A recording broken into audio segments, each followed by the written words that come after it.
سورۃ الکوثر یہ ان صورتوں میں سے ایک صورت ہے جو کہ قرآن کی سب سے چھوٹی صورتوں میں سے ایک ہے۔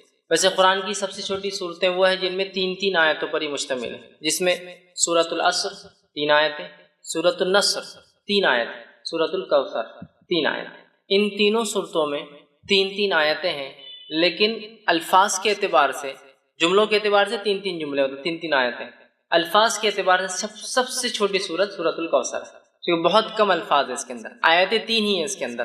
سورہ عصر میں بھی 3 ہیں، سورہ نصر میں بھی 3 ہیں، لیکن اس کے اندر الفاظ کے اعتبار سے 3 آیتوں میں سب سے کم الفاظ ہیں۔ تو وہ ایک طرح سے اگر کہا جائے تو قرآن کی سب سے چھوٹی صورت میں آپ کے سامنے آج رکھنے کی کوشش کروں گا کہ اللہ رب العزت میں کیا فرمانا چاہتا ہے۔ اور اسی بنیاد پر فقہا لکھتے ہیں کہ کم از کم جب ایک انسان نماز پڑھے تو 3 آیتیں پڑھے، کیونکہ اللہ نے سب سے چھوٹی صورت جو ہے وہ 3 آیتوں پر مشتمل کی ہے۔ اسی سے وہ کہتے ہیں کہ 3 آیتیں کم از کم چھوٹی ہو تو پڑھنا چاہیے، ہاں اگر بہت بڑی ہو سے آیت الکرسی ہے تو ایک بھی کفایت کر جاتی ہے، لیکن اگر چھوٹی پڑھنے تو پھر 3 کم از کم پڑھے۔ وہ انہی صورتوں کی بنیاد پر کہ اللہ نے ایک سورے کے لیے کم از کم جو ہے کوانٹٹی یا جو آیتوں کی نمبرنگ طے کی ہے وہ 3 ہے، یاد رکھیے۔ بہرحال ہم قرآن کی سب سے چھوٹی صورتوں میں سے ایک صورت کا جو ہے، چونکہ تینوں 3 آیتوں پر مشتمل ہے، اس کی جو ہے تفسیر دیکھنے کی جو ہے کوشش کریں گے، اس لیے کہ اس صورت کے اندر بہت اچھا ایک میسج اور پیغام ہے۔ اس صورت کے تعلق سے جو ہے یہ بات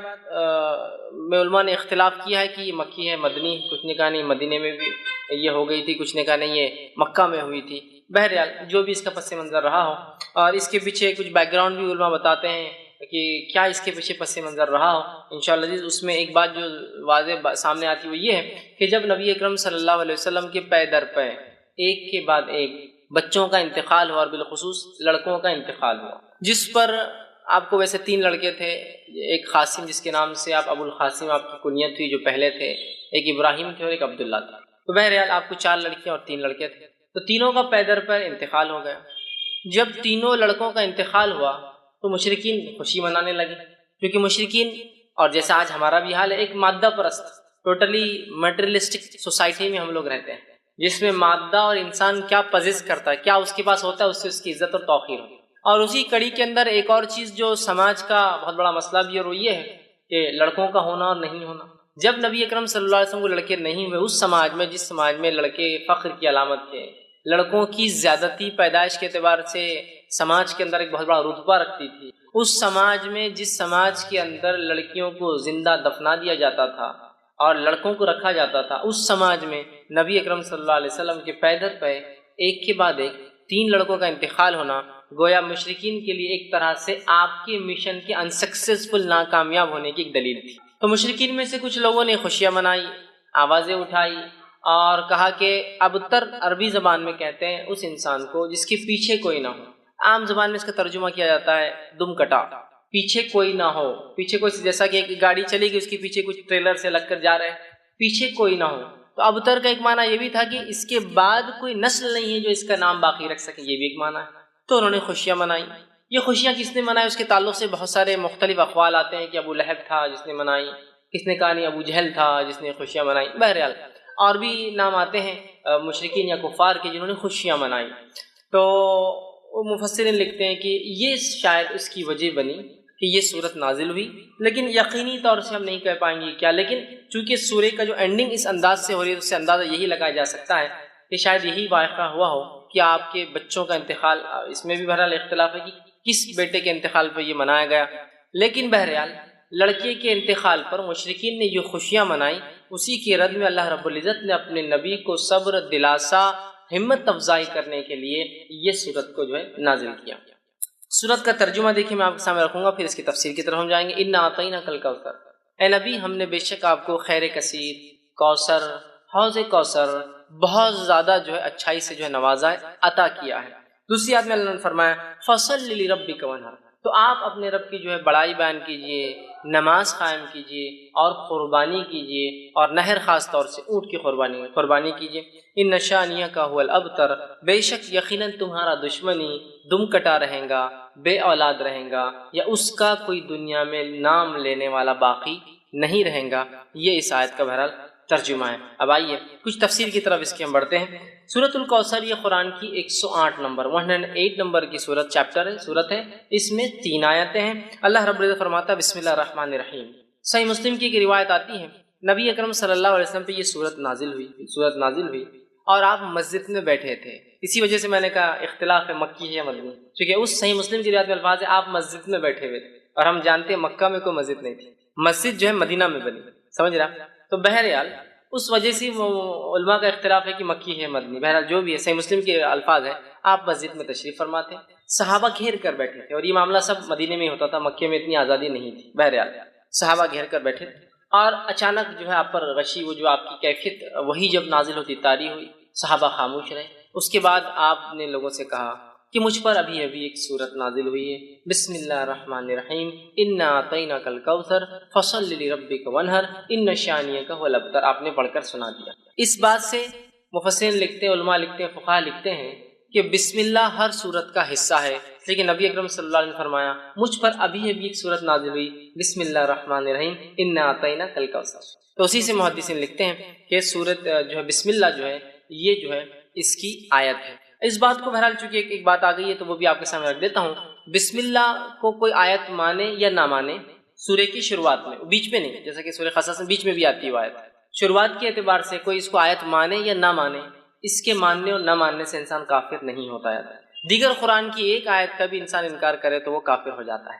لیکن بسم اللہ میں چونکہ اختلاف ہے کہ یہ آیت مانی جائیں گی یا نہیں مانی جائیں گی، تو لہٰذا اگر اس معاملے میں کوئی بسم اللہ پڑھتا ہے اور کوئی نہیں پڑھتا ہے تو دونوں پہ کسی پہ لعنت ملامت یا اس کو سست یا جو ہے اس طرح سے اس کو غلط یا کافر نہیں کہا جائے. ہاں وہ جو قرآن کا حصہ ہے، جیسا کہ سلیمان علیہ السلام نے جو خط لکھا تھا جس کے بارے میں قرآن نے فرمایا انہ من سلیمان انہ بسم اللہ الرحمن الرحیم، اور سلیمان نے جو ہے اس رانی کو جس نے اور جس کے قوم نے سورج کی عبادت کو جو ہے سب کچھ سمجھ لیا تھا، اس کو جب خط لکھا تو لکھا انہ من سلیمان، کہ سلیمان نے جب خط لکھا تو کہا بسم اللہ الرحمن الرحیم، اللہ کے نام سے جو بڑا مہربان نہایت رحم والا. اس سے پتہ چلتا ہے کسی بھی خط و کتابت سے پہلے، کسی کو ایڈریس کرنے سے یا خط لکھنے سے پہلے بسم اللہ لکھنا چاہیے. بہرحال اور نبی اکرم صلی اللہ علیہ وسلم بھی لکھا کرتے تھے. تو بہرحال تو یہاں رسول اکرم صلی اللہ علیہ وسلم نے کہا کہ مجھ پر ابھی ایک صورت نازل ہوئی بسم اللہ الرحمن الرحیم. ٹھیک ہے، بہرحال وہ کرنا چاہیے. اور سورۃ الفاتحہ کے اندر بھی وہ کہتے ہیں پڑھنا چاہیے، اس لیے کہ سورۃ الفاتحہ کا تو یہ ایک حصہ ہے. کیونکہ سورۃ الفاتحہ میں جو ہے 7 آیتیں ہیں، تو ظاہر سی بات ہے بسم اللہ کو چھوڑ دیا جائے تو آیتیں پھر 6 ہی بچتی ہے سورۃ الفاتحہ. تو بہرحال ہر سورت سے پہلے اس کو بسم اللہ کو پڑھنا چاہیے. تو سورہ صحیح مسلم کی روایت میں آپ نے بسم اللہ الرحمن الرحیم کہا انا اعطیناک الکوثر، مجھ پہ سورت نازل ہوئی بسم اللہ الرحمن الرحیم انا اعطیناک الکوثر، کہ بے شک ہم نے آپ کو خیر کثیر عطا کیا. اسی حدیث سے لوگ کہتے ہیں کہ یہ مدنی ہے، کچھ نے کہا نہیں مکی ہے. یہ آپ کے بچوں کے انتقال پر، کس کے انتقال پر وہ تو وضاحت نہیں، لیکن لوگوں نے مشرکین نے جو خوشیاں منائی تھی اللہ نے اس کے جواب میں، بہرحال جوابی کاروائی میں یہ جو آیت نازل کی. آئیے اس کا ترجمہ ہم نے دیکھا. اب کچھ تفسیر کی طرف جاتے ہیں. انا اعطیناک الکوثر، کہ بے شک ہم نے نبی صلی اللہ علیہ وسلم آپ کو خیر کثیر عطا کیا، بہت خیر ہم نے آپ کو عطا کیا. اب دیکھیے نبی اکرم صلی اللہ علیہ وسلم کی تھوڑی سچویشن، تھوڑا سیناریو، تھوڑی ذہنی کیفیت کی طرف ہم جاتے ہیں. اب ذہنی کیفیت بولے تو آپ ہمیشہ یہ مت سمجھیے جو انسان پاگل ہوتا ہے اس کے لیے لفظ استعمال ہوتا ہے. ذہنی کیفیت سے مراد ذہنی حالات. آپ جس کشمکش سے گزر رہے ہیں، جن تکلیفوں اور مصیبتوں کا آپ کو دین اسلام کی دعوت کی وجہ سے سامنا کرنا پڑ رہا ہے، ان مصیبتوں پر اور ان مشرکین کی ان مصیبتوں کے آنے پر آپ کو طعنہ اور تشنیع دینا، جیسے کہ آپ کی 2 بیٹیوں کے نکاح جو ہو چکے تھے ابو لہب کے بیٹوں سے، جیسے ہی آپ نے ابھی ودائیگی نہیں ہوئی تھی، نکاح ہوا، جیسی دعوت اسلام کی بات کی طلاق دلوا دی. نبی اکرم صلی اللہ علیہ وسلم اور دیگر انبیاء علیہ الصلوۃ والسلام یہ انسان تھے، یاد رکھیے. فرق یہ تھا کہ ان تک اللہ وحی بھیجتا تھا اور یہ چنے ہوئے لوگ تھے. اسی سے لفظ مصطفیٰ آتا ہے، اللہ جس کو چن لیتا ہے. اس کے علاوہ دیگر معاملات میں انسانی نفسیات، کیفیتیں اور حالات ہمارے اور انبیاء کے ایک جیسے. ذہنی اذیتیں ان کو بھی پہنچتی ہے اگر کوئی وہ کرے تو، تکلیفیں ان کو بھی آتی ہے، وہ بھی پریشان ہو اٹھتے ہیں، وہ بھی کبھی خیال کرتے ہیں کہ یہ کر لوں، لیکن اللہ اپنی ہدایت سے، اپنی وحی سے کہتا ہے نہیں یہ ٹھیک نہیں، نبی کی شان کے لائق نہیں، فلاں کر لوں. تو وہ انسان ہوتے ہیں، یاد رکھیے، سوائے اس کے کہ ان کو سیدھا وحی سے گائیڈنس کیا جاتا ہے، سیدھا وحی کے ذریعے ان کی ہدایت، ان کی مارگدرشن، ان کی رہنمائی کی جاتی ہے. اب اندازہ لگائیے اس مشن کے اندر جہاں بیٹیوں کو طلاق دے دی جا رہی ہے، پڑوسی ابو جہل روز کچرا ڈالتا ہے اس لیے کہ دعوت کی وجہ سے، اسی طرح آپ کا سوشل بائیکاٹ کیا جا رہا ہے، سارا سماج آپ کے خلاف ہے، اس میں آپ کے بیٹوں کا انتقال ہونا، اور ایک ایسے سماج میں جس سماج میں بیٹے ہی سب کچھ ہے، عزت اور بڑائی اور پتہ نہیں کیا کیا تھا، لڑکوں کا ہونا بہت اربوں کے نزدیک، بہت اربوں کے نزدیک کیا، آج میں کہوں گا ساری دنیا کا معاملہ وہی لڑکوں کا ہونا اور لڑکیوں کا ہونا. اس سے آپ فرق پتا سکتے. ایک شخص کا چہرہ اگر آپ کو کالا دکھ جائے، بہت ہی پریشان حال دکھ جائے، تو ایک اندازہ ہو جاتا ہے اور ہسپتال سے نکل رہا ہے شاید لڑکی پیدا ہوئی. ایک شخص خوش اور خرم نظر آ رہا ہے اور بہت وہ خوش ہو رہا ہے اور کوئی بانٹ رہا ہے، تو آپ کو اندازہ ہو جاتا ہے اس کو لڑکا پیدا، بیٹا پیدا ہوا ہوں گا، تبھی اتنی خوشیاں منائی جا رہی ہیں. تو ہر سماج کا آج ہم دیکھتے یہی حال ہے. ٹھیک. تو بہرحال اس سماج میں جہاں بیٹے سب کچھ اور بیٹیوں کو دفنا دیا جاتا ہے، اتنی بری چیزیں، بیٹے داماد ہے کہنا بولے تو ایک شرم کی علامت تھی. اس سماج، اس سوسائٹی میں اندازہ لگائیے نبی اکرم صلی اللہ علیہ وسلم بیٹے پیدا اور انتقال ہوتے جاتے ہیں، بیٹیوں کا طلاق دیا جانا، آپ کے بچوں کا بالخصوص لڑکوں کا پیدر کا انتقال ہونا، پڑوسیوں کا روز کچرا ڈالا جانا، لوگوں کا آپ کو برا بھلا کہنا، آپ کو سوشل بائیکاٹ میں 3 سال تک پوروں کو الگ کر دیا جانا، یہ معمولی چیزیں نہیں، یاد رکھیے. اس لیے اللہ رب العزت نے اپنے نبی کے تسکین کے لیے، تسلی کے لیے، ذہنی سکون و اطمینان کے لیے جیسی ایسی کوئی بڑی تکلیف آتی تھی ایک نعمت عطا کر دیتا تھا فوراً اللہ کا. جیسے کہ مثال کے طور پر نبی اکرم صلی اللہ علیہ وسلم کے جو ہے محبوب چچا، جس نے بڑی اسلام کے خلاف تو نہیں تھے، قبول تو نہیں کیا لیکن خلاف بھی نہیں تھے، بہت سپورٹ کیا، بہت سپورٹ، اتنا کہ 3 سال کے عام بائیکاٹ میں وہ بھی ساتھ کہا کہ جب تک میں زندہ ہوں میرے بھتیجے کو ہاتھ نہیں لگا سکتا ہے. ٹھیک. تو جو ہے ابو طالب جو تھے یہ اسلام تو نہیں لائے لیکن بہت سپورٹ میں تھے، اتنے سپورٹ میں تھے کہ اپنے بیٹے علی سے کہا جب اللہ کے رسول صلی اللہ علیہ وسلم دعوت دی کہ اے علی جو ہے تم اپنے بھائی جو ہے محمد کی بات، مطلب میرے بھتیجے کی بات، محمد کی بات جو ہے تم ماننا، اس لیے کہ وہ سچ کہتے ہیں. لیکن سماجی پریشر دیکھیے کیا ہوتا ہے، خود ایمان نہیں لائے، ہے نا. اب اندازہ لگائیے اس. ٹھیک.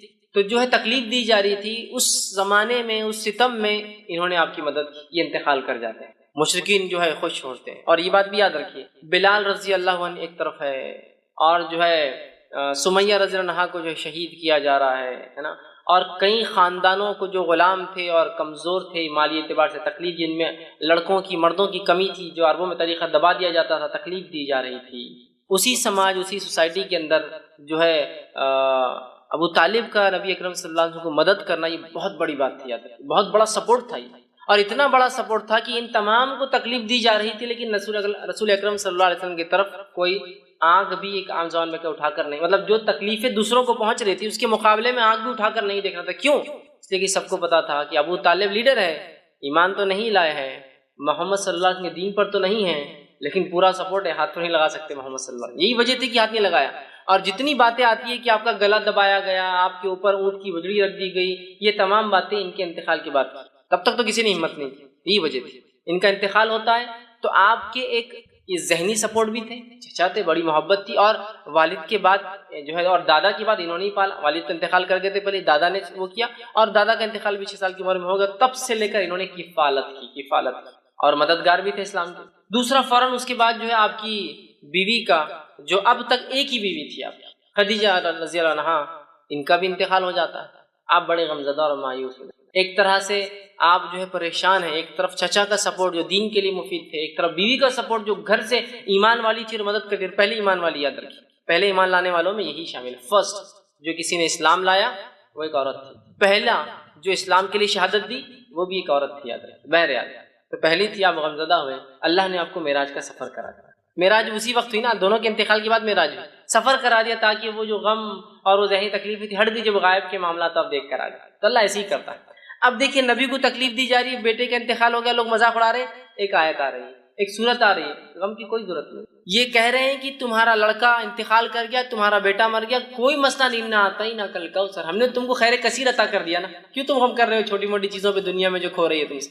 خیر کثیر عطا کر دیا، بہت زیادہ خیر ہم نے آپ کو اے نبی نواز دیا. یہ کسی بھی شکل میں ہو سکتا ہے، دنیا کی نعمتوں کی شکل میں. اور ہم نے دیکھا نبی اکرم صلی اللہ علیہ وسلم کی زندگی میں آپ لیڈر کہلائے، آپ نے جو ہے ایک ملک کے آپ سربراہ کہلائے، اور جو جس زمین سے آپ کو بے بس اور بے سہارا اور تکلیف دے کر نکالا گیا تھا، اس زمین پر اللہ رب العزت نے آپ کو ایسے واپس غلبے کے ساتھ لایا کہ جو مشرکین اور جو آپ کے دشمن تھے وہ گھٹنے کو بل آ چکے تھے، جن کے پاس منہ کھولنے کے لیے کوئی چارہ نہیں تھا. مطلب اللہ نے ایسا نوازا کہ ایک انسان جس کو 13 سال تکلیف دے کے اپنے شہر سے نکالا گیا، جب وہ واپس اپنے شہر میں آتا ہے تو ایک فاتون کی حیثیت سے، اور آج سب خطر اس کے جو ہے گھٹنوں پر آ جاتے ہیں۔ دیکھیے 10 سال کے اندر اللہ کو دیتا ہے، یہ بھی خیر کثیر ہے۔ اسی طرح جو ہے دنیا کی نعمتوں کے اعتبار سے جس شخص کو یا جس دین کے لیے قدم رکھنا ممکن نہیں تھا مکہ شہر میں، آج اس دین کی ایک اپنی سلطنت، ایک حکومت اللہ نے آپ کی زندگی میں بنا دی، یہ خیر کثیر ہے۔ اسی طرح دیگر بہت ساری نعمتیں جو نبی اکرم صلی اللہ علیہ وسلم کو جسمانی اعتبار سے، صحت کے اعتبار سے، بیویوں کے اعتبار سے، اولاد میں لڑکیوں کے اعتبار سے دی گئی، اور صحابہ کے اعتبار سے جو ساتھی اور دوست دیے گئے، یہ بھی خیر کثیر اس میں شامل ہے۔ تو کہا اِنَّا أَعْطَيْنَاكَ الْكَوْثَرَ، آپ ایک اپنے بیٹے کے انتقال پہ جو لوگ خوشیاں منا رہے ہیں، آپ غمزدہ کیوں ہوتے ہیں نبی؟ ہم نے تو آپ کو خیر کثیر عطا کر دیا، بہت کثرت سے خیر عطا کیا۔ اس کا ایک معنی یہ بھی آتا ہے جو مفسرین لیتے ہیں، ہم نے آپ کو حوض کوثر عطا کیا۔ حوض کوثر کیا ہے؟ حوض کوثر جنت کی ایک نہر ہے، وہ نہر کے اطراف کے بہت سارے حالات، وہ کیسی دکھتی ہے، کیا ہوتی ہے، بہت ساری تفصیلات ہوتی ہے۔ ایک روایت میں آتا ہے اس کے اطراف پرندے بھی ہیں۔ ابوبکر صدیق رضی اللہ عنہ بیٹھے تھے کہ اللہ کے رسول، نہر کا پانی تو بڑا اچھا ہوگا، تو کہا شہد سے بھی زیادہ میٹھا ہے، دودھ سے بھی زیادہ سفید ہے، ٹھیک ہے، بڑی اس کی خصوصیتیں ہیں۔ کہا اس کے اطراف پرندے ہیں، تو کہا بہت اچھا منظر ہوگا، تو کہا پرندے کھانے میں بھی ابوبکر بڑے اچھے ہوں گے، وہ اس میں پرندے ہوں گے، وہ ایک نہر ہے جو جنت سے نکلتی ہے، اور اسے کوثر اس لیے کہا گیا کہ اس پہ اتنے پیالے ہیں جن سے جو لوگ جنت میں داخل ہوں گے ان کو پلایا جائے گا، اس کے پانی پینے کے بعد انسان کو پھر کبھی پیاس نہیں لگیں گی، وہ جنت میں کھائیں گا بھی پیئیں گا بھی، لیکن اس کی ضرورت محسوس نہیں ہوگی پینے کی، اس کوثر کے پانی پینے کے۔ وہاں اتنے سارے گلاس ہیں کہ آپ صلی اللہ علیہ وسلم نے فرمایا، مطلب پینے کے مرتبان ہیں کہ آپ نے فرمایا جیسے آسمان کے ستارے، اتنے مرتبان، اتنے پیالے، اتنے گلاس ہیں جس میں آپ خود پلائیں گے۔ اور وہاں آپ فرماتے ہیں میرا ممبر لگایا جائے گا، اور وہاں میں کھڑا ہوں گا، اور پھر لوگ آتے جائیں گے، میں انہیں اب پانی دیتا جاؤں گا، جو اس کا پانی ایک بار پی لیں گا وہ کبھی پھر زندگی میں پیاس محسوس نہیں کریں گے۔ جنت میں لوگ پئیں گے لیکن ضرورت نہیں رہیں گی، محسوس نہیں ہوں گی لیکن پئیں گے، یہ ایک الگ چیز ہے۔ مطلب آپ کو کوئی چیز کی ضرورت نہیں لیکن پھر بھی آپ رکھتے ہیں اس کو، ایک الگ چیز۔ تو یہ کوثر ہے۔ تو کہا ہم نے آپ کو حوض کوثر عطا کیا، جس کا پانی پی کر لوگ پیاس محسوس نہیں کریں گے، جس پہ اس کثرت سے لوگ پانی پئیں گے، جس کی وجہ سے کوثر اسے، اس کثرت سے پیالے ہیں، اور ہر ایک انسان کو ایک پیالہ۔ اور آسمان کے ستارے کتنے ہیں؟ میں سمجھتا ہوں یہ ممکن نہیں ہے ہمارے لیے، ٹریلینس آف سٹار صرف ایک ایک چھوٹی چھوٹی گیلیکسیز میں ہوتے ہیں، ٹریلینس، تو اتنے اس کے پیالے، اسی وجہ سے کوثر کہا گیا۔ تو ہم نے آپ کو حوض کوثر عطا کیا۔ حوض کوثر کا جو واقعہ صحیح مسلم میں آتا ہے، آپ نے فرماتے ہیں میرا ممبر لایا جائے گا، میں کھڑا ہوں گا، لوگ آ رہے ہوں گے، میں پانی پلا رہا ہوں گا، اور کچھ لوگ آ رہے ہوں گے تو انہیں دھکے دے کر پیچھے کیا جائے گا، میں کہوں گا فرشتوں یہ میری امت کے لوگ ہیں، انہیں آنے دو میرے پاس، انہیں آنے دو۔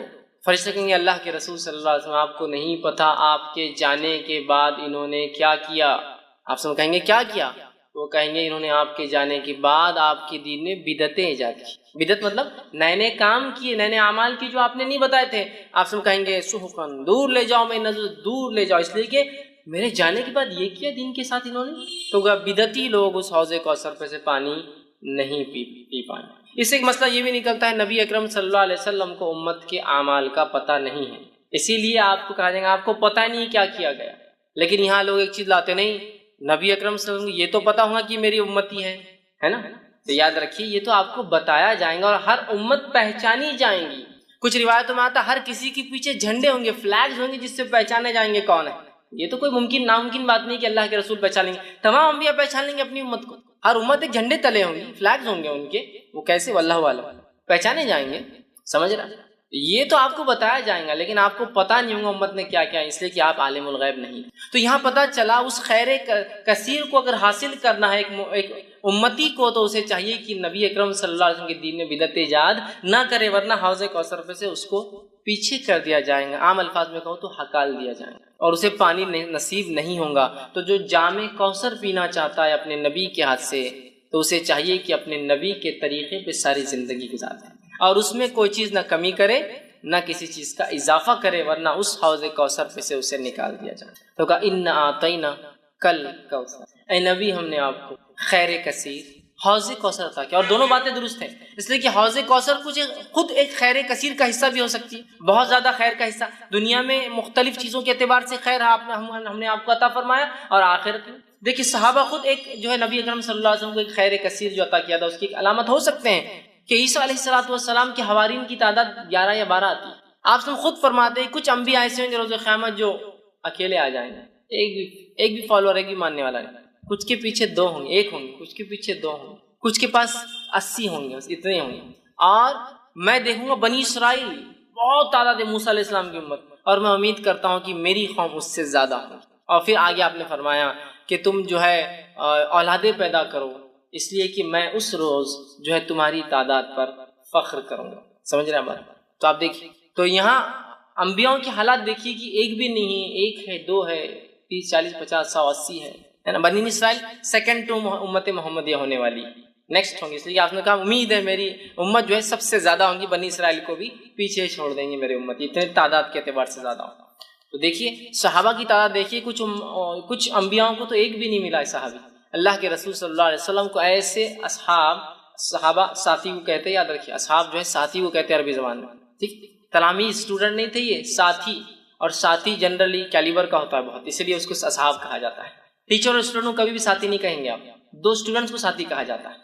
یہاں دیکھیے اصحاب کہا گیا اس لیے کہ اللہ نے ان کو تیار کیا گیا، اللہ نے تیار کیا تھا. اور اللہ نے خود قرآن میں بیان کیا کہ صحابہ کی مثال توریت اور انجیل میں بھی اللہ نے دی تھی. تو گویا صحابہ بھی چوزن پیپل تھے، سلیکٹڈ پیپل تھے، چنے ہوئے لوگ تھے. بہرحال تو یہ بھی خیر کثیر. تو بہت ساری باتیں، لیکن خیر کثیر سے مراد کچھ بھی خیر جو اللہ نے دیا. اور حوض کوثر بھی ہو سکتا ہے، چونکہ حوض اور کوثر بھی خیر کثیر کی ایک ایگزامپل یا مثال، یہ یاد رکھیں. چلیے ہم آگے بڑھتے ہیں. اللہ نے فرمایا انا اعطیناک الکوثر، اے نبی ہم نے آپ کو خیر کثیر عطا کیا، کوثر عطا کیا، حوض کوثر عطا کیا. فصل لربک وانحر، تو آپ کیا کیجئے؟ نماز قائم کیجئے. آپ کیا کیجئے؟ تو جو رب کے لیے جو ہے نماز پڑھیے، بڑائی بیان کیجئے، نماز قائم کیجئے. وانحر، اور کیا کیجئے اس کے ساتھ؟ قربانی کیجئے. نہر کہتے ہیں اونٹ کی قربانی. تو آپ جو ہے نماز قائم کریں اور قربانی اے نبی جو ہے اللہ کے لیے دیتے رہے. گویا اس سے ایک بات پتہ چل رہی، وہ یہ ہے کہ ایک آیت میں تو کہا ہم نے آپ کو خیر کثیر عطا کیا، خیر کثیر عطا کرنے کے بعد دوسری آیت کیا بول رہی ہے کہ آپ نماز پڑھیے اور قربانی دیجیے. اس سے ایک بات پتہ چلتی ہے کہ نماز قائم کرنا اور قربانی دینا یہ ایک طرح سے شکرانہ ہوتا ہے جو اللہ مختلف نعمتیں ہمیں عطا کرتا ہے. اس لیے کہ دیکھیے بالکل واضح طور سے کہا گیا کہ آپ نماز قائم کیجیے اور کیا کیجیے اس کے ساتھ جو ہے قربانی دیجیے. مطلب نماز قائم، پہلے تو کہا خیر کثیر دیا، فوراً کہا نماز قائم کیجیے اور قربانی. مطلب گویا نماز اور قربانی ایک طرح سے شکرانہ ہوتا ہے کسی عمل کے بدلے یا کسی چیز کے بدلے جو اللہ ہمیں جو ہے عطا کرتا ہے. یاد رکھیں، تو اللہ جو چیز عطا کرتا ہے یہ ایک طرح سے اس کا بدلہ ہو سکتا ہے. تو یہ بات کو ہم بھی ذہن میں رکھیں. اللہ نے کسی بھی قسم کا ہمیں خیر دیا تو نماز ایک بڑی بہترین چیز ہے اس خیر کے لیے شکرانہ ادا کرنا کہ اللہ تیرا شکر ہے کہ تو نے یہ فلاں فلاں چیز ہمیں عطا. ٹھیک، اور قربانی دینا یہ بھی بڑی اہم چیز ہے. قربانی دینے سے اللہ خوش ہوتا ہے، جیسے کہ آپ صلی اللہ علیہ وسلم نے فرمایا 10 ذی الحجہ کو، جس کو عام زبان میں بقرعید کہتے ہیں، 10 ذی الحجہ کو جانور ذبح کرنے، نہر خون بہانے سے زیادہ کوئی عمل اللہ کو پسند نہیں. بہت محبوب عمل ہے قربانی ہے کہ اللہ ہم جانور کی قربانی دے کے اعلان کرتے ہیں کہ وقت آنے پر ہر چیز تیری راہ میں ہم قربان کر دیں گے، اعلان ہوتا ہے. سمجھ رہا؟ تو یہاں کہا کہ فصل لربک، تو نماز قائم کی. تو گویا دیکھیے اشارہ ہو گیا ہے کہ اگر اللہ بھی ہمیں کوئی نعمت یا شکر دے تو ہم کیا کریں؟ نماز قائم کریں. اور نبی اکرم صلی اللہ علیہ وسلم کے تعلق سے ابوبکر صدیق رضی اللہ عنہ فرماتے ہیں اللہ کے رسول صلی اللہ علیہ وسلم کو جب بھی کوئی خبر پہنچتی اچھی، آپ سجدے میں گر جاتے ہیں. کوئی مصیبت آتی، کوئی آندھی آتی، کوئی طوفان آتا، کوئی پریشانی ہوتی، آپ مسجد کی طرف بھاگتے، مطلب نماز پڑھتے. خوشخبری آئی تو نماز، سجدے میں گرنا، مصیبت آئی تو نماز. نماز دونوں کے لیے حل ہے. اور اللہ نے اس بات کو سورہ بقرہ میں فرمایا، بیان بھی کیا، وَاسْتَعِينُوا بِالصَّبْرِ وَالصَّلَاةِ، مانگو اللہ سے صبر اور نماز کے ذریعے مانگنا ہے ہم کو، یاد رکھیں. تو یہاں شکرانہ بھی ہے نماز، حاجت کے لیے دعائی ہے نماز، دعا کی ایک قسم ہے نماز، اللہ کا ایک فریضہ فرض کردہ ایک حکم بھی ہے نماز. بہت ساری چیزیں نماز. یاد رکھیں نماز کے اتنے فوائد ہیں کہ ہم گنتے جائیں تو ممکن نہیں یاد رکھیں کہ ہم ایک جگہ جمع کر پائیں، اتنے فوائد. بہرحال یہاں کا فصل لربک وانحر کہ آپ جو ہے نبی نماز قائم کیجیے اور قربانی دیجیے اپنے رب کے لیے. ٹھیک ہے، تو یہاں قربانی کا حکم دیا گیا، نماز کا حکم دیا. ہم بھی جب بھی اللہ تعالیٰ کو نعمت عطا کرے تو ہم بھی قربانی دیں، نماز پڑھیں اور قربانی دیں. تو کہا فصل لی، تو نماز قائم کرے، وانحر اور قربانی دیں. اس سے ایک بات اور پتہ چلتی ہے کہ نماز اور قربانی دو ایسے اعمال ہیں جو خالص اللہ کے لیے ہونا چاہیے. اس لیے کہ نبی کو کہا جا رہا ہے اے نبی نماز پڑھیے اور قربانی دیجیے، یہ دونوں اعمال خالص اللہ کے لیے ہونا چاہیے. یاد رکھیے. تو کہا نماز قائم کیجیے، قربانی. ان شانئک هو الابتر، بے شک تیرا دشمن ہی نام بے نام و نشان رہنے والا ہے. اب آیا معاملہ اس آیت کی طرف جس کی وجہ سے علماء کہتے ہیں کہ یہ آیت اس وجہ سے نازل ہوئی تھی. واقعہ ہے کہ آپ کے بیٹوں کا پے در پہ ایک کے بعد ایک انتقال کر جانا. اللہ تعالیٰ کی اس میں کیا حکمت رہیں گی واللہ اعلم. اللہ بہتر جانتا ہے کیا حکمت رہی ہے، لیکن علماء جو حکمتیں دیتے ہیں ان میں سے ایک حکمت یہ ہے جو ہو سکتی ہے کہ اللہ نے آپ کو لڑکی عطا نہیں کیے، تو یہ ہے کہ آج دیکھیے جو نبی کے خاندان سے سیدھے نہیں ہیں ان کو کتنا زام ہے اپنے اس خاندان سے ہونے کا، سیدھے ہو جاتے تو پتہ نہیں کیا کرتے تھے، سمجھے نا، بیٹیوں سے برانچز چل رہی ہے، چچیرے بھائیوں سے برانچز چل رہی ہے، تو کتنا زام ہے، خاندان سے تو دور، خالی اس علاقے کا ہونے کا زام دیکھیے ہم فلاں ہیں، قومی زام، سمجھ رہے، خاندان تو دور، خالی علاقے سے ہونے کا زام دیکھیے لوگوں میں، ہم فلاں علاقے سے ہیں، ہم فلاں زبان بولنے والے ہیں۔ شاید یہ حکمت رہی، اللہ اس معاملے کو رکھنا ہی نہیں چاہتا تھا، آگے ختم کر دینا چاہتا، اس کے آگے واللہ اعلم، وہ اللہ ہی جانتا ہے بھائی کیا وجہ، لیکن یہ حکمت ہو سکتی ہے اللہ، سمجھ رہا بات۔ تو اللہ نے آپ کے لڑکوں کو حیات نہیں رکھا، مشرکین جب آپ کے لڑکے کا انتقال ہوا تو مشرکین نے خوشیاں منائی اور کہا اب تو محمد کا نام لینا کوئی نہیں ہے، اس کا مشن آگے چلنے والا نہیں، اس کی تحریک یہیں ختم ہو جائیں گی۔ اور ظاہر سے کوئی بھی تحریک کے لیے کیا لگتا ہے آپ کو معلوم، تحریک لڑکیوں سے نہیں لڑکوں سے چلتی ہے، سمجھا، تحریک چلانا ہے۔ زکریا علیہ السلام اللہ سے دعا کر رہے ہیں، تو زکریا علیہ السلام کی دعا ہے اللہ مجھے کہ لڑکا عطا کر، اس لیے کہ لڑکی نبی نہیں ہو سکتی، اور بنی اسرائیل میں طریقہ تھا، اللہ کیا کرتا تھا، ایک خاندان میں پھر اسی خاندان میں لڑکے دیتا تھا جو نہ انبیاء بنتے تھے۔ زکریا علیہ السلام جانتے تھے کہ اب اس قوم کو ایک نبی کی ضرورت ہے اور نبی لڑکا ہو سکتا ہے، لڑکے کی دعا کیا، کیوں، اس لیے کہ انہیں ایک جو ہے وارث چاہیے تھا، ایک نبوت کو آگے لے کے چلنے والا۔ بنی اسرائیل میں ایک زمانہ آیا کہ تقریباً بنی اسرائیل کے مرد قتل کر دیے گئے تھے، ایک عورت حاملہ باقی تھی، سارے لوگوں نے مل کر دعا کی اللہ اس سے لڑکا پیدا اور وہ نبی ہو، اس لیے کہ اب نسل نہیں، اور اللہ اس نسل میں اولاد دیتا تھا۔ روایت میں آتا ہے کہ اللہ نے اس عورت جب اولاد پیدا ہوئی لڑکا تھا اور اس لڑکے کا نام رکھا گیا شمون، اور وہ شمون علیہ السلام بعد میں چل کے وہ نبی بنے، جو کہ جو ہے طالوت والے واقعے کے اندر آتا ہے کہ طالوت کو ایک ان کے نبی نے جب چنا تو لوگوں نے کہا طالوت کو ہم پر کیوں بادشاہ بناتے ہو، تو نبی نے کہا وقت کی کہ اللہ نے اس کو سمجھداری اور جسمانی طاقت دی۔ وہ واقعے کے اندر شمون علیہ السلام جب پیدا ہوئے تو وہ آخری لڑکے تھے جو بچے تھے، تو لڑکوں سے چلتی ہے، سمجھ رہے بات۔ تو اب مشن اینڈ ہو رہا ہے ایک طرح سے، ظاہری طور سے مشن اینڈ دکھ رہا ہے، لڑکے ختم مشن ختم، تو کہا ان نشانی کو الابتر، اللہ جواب دے رہا نبی آپ کو کوئی پریشان ہونے کی، دل جو ہے اپنے آپ کو جو ہے مایوس کرنے کی کوئی ضرورت نہیں ہے، آپ کا دشمن ہی بے نام و نشان ہے، گویا اس کا دوسرا معنی ہے آپ کا نام و نشان رہنے والا ہے، آپ کا دشمن جو آپ کا مذاق اڑاتا ہے اس کی چاہے ہزاروں اولادیں ہو جائے یہ بے نام و نشان ہوگا۔ آج جتنے مشرکین کو ہم یاد کرتے ہیں سوائے سیرت کے اس کے علاوہ کبھی یاد کرتے ہیں جو مشرکین کے نام آج تھوڑے بہت باقی ہیں بڑے بڑے سرداروں کے، اس کے علاوہ جو جنگ بدر میں عہد میں مر کھپ گئے، کون پہچانتا ہے ان مشرکین کو آج؟ کبھی آپ نے سنا مکہ گئے تو یہ کنواں تھا، اس میں 10 مشرکین ڈالے گئے، پہلا یہ تھا، دوسرا یہ تھا، تیسرا یہ تھا، کس کو پرواہ ان کی، مر کھپ گئے، نسلیں چلی ہوں گی لیکن کوئی ان کو نہیں پہچانتا ہے۔ خود ان کی نسلوں نے ایمان لانے کے بعد ان کا نام لینا پسند نہیں کیا کہ ہمارے جد اعلیٰ تھے یہ، ہمارے باپ دادا تھے یہ، ہے نا۔ جب ابو جہل کے گھر والے ایمان لائے تو کچھ صحابہ بعد میں آنے والے لوگ ان کو کہتے تھے کہ ارے تو ابو جہل کی اولاد، تو گئے اللہ کے رسول کے پاس، کہا اللہ کے رسول یہ بار بار ہم کو تانا دیتے ہیں لوگ ابو جہل، تو آپ نے کہا کہ اپنے مردوں کو برا نہ کہو، اس لیے کہ ان کو برا کہنے سے ہمارے زندوں کو تکلیف ہوتی ہے، تو یہ ایک مشرک مردے کے بارے میں بات، لہٰذا سے ایک پتہ چلتا ہے کہ ہم مومن مردے کے بارے میں بری بات نہیں کرنا چاہیے، مشرک تھا نا، تو کہا اپنے مردوں کے بارے میں ابو جہل کو برا مت بولو، اس لیے کہ اس سے کیا ہوتا ہے اس کے گھر والوں کو۔ ایک روایت میں آتا ہے کہ عبداللہ ایک مرتبہ، جو کہ عبداللہ بن عبداللہ ان کا نام تھا بن ابے، جو کہ منافقین کا سردار تھا عبداللہ بن ابے، ان کے بیٹے کا نام بھی عبداللہ تھا، تو عبداللہ بن عبداللہ اور کہ اللہ کے رسول صلی اللہ علیہ وسلم لوگ میرے باپ کے بارے میں تانا مارتے ہیں کہ یہ رئیس المنافق تھا، منافق تھا، کہ تو نام تو اللہ نے نبی کو بتایا تھا لیکن صفتیں اللہ نے قرآن میں اتنی کھول کھول کے بیان کی مشرکین کی اور اللہ کے رسول نے منافقین کی کہ پتہ چلنا بہت آسان تھا، صحابہ کو معلوم تھا۔ تو آگے کہا میرے باپ کو برا کہتا، آپ نے کہا اپنے مردوں کو برا مت کہو، وہ اپنے انجام کو پہنچ چکے ہیں، تم مردوں کو برا کہنے سے زندوں کو تکلیف۔ تو آج ان کے خاندان والے خود جو ہے نام نہیں لیتے، بے نام ہو گئے، وہ اولاد کے بعد لڑکوں کے بعد ہزاروں لڑکوں اور نسلوں کے بعد بے نام، کہا تیرا دشمن بے نام رہیں گا۔ تو جتنے دشمنوں کا نام لے بھی لیتے نا ابو لہب کا، صرف اس لیے لیتے کہ سیرت میں آتا ہے، اس کے علاوہ کبھی تذکرے سنے ابو لہب کی مجلس، ابو جہل کی کوئی مجلس سج رہی کہ اس نے کیا کیا، کچھ کوئی نام نہیں، ہم ہی کبھی تو بھی لے لیتے، ارے تورے بولتے نکل جاتے آگے، کوئی ویلیو نہیں، کوئی نہیں۔ اور نبی اکرم صلی اللہ علیہ وسلم جہاں وہ یہ سمجھ رہے تھے اس کے لڑکا نہ ہونے سے اس کا خاندان ختم، نسل ختم، اور آپ کی عمر بھی تو ہو چلی تھی نا، تو ان کو وہ تھا کہ اب عمر بھی تو ہو جا رہی ہے شخص کی، اس کو اب اولاد نہیں تھوڑی ہوتی بعد میں، اور وہ خوش ہو رہے تھے۔ اللہ نے کہا تیرا دشمن ہی ہے نبی، بے نام و نشان، دم کٹا، بغیر نسل کی، بغیر اولادیں ہوں گی ہو سکتا، لیکن وہ جو تمہیں کہتے ہیں نا تمہارا نام کوئی نہیں لے گا۔ آج ہم دیکھتے ہیں نبی اکرم صلی اللہ علیہ وسلم کا نام ان کے بچوں کے نام سے تو نہیں رہا، لڑکوں کے نام سے تو نہیں رہا، لیکن آج دنیا میں سب سے زیادہ نام جو رکھا جاتا ہے اور وہ کیا ہے معلوم آپ کو؟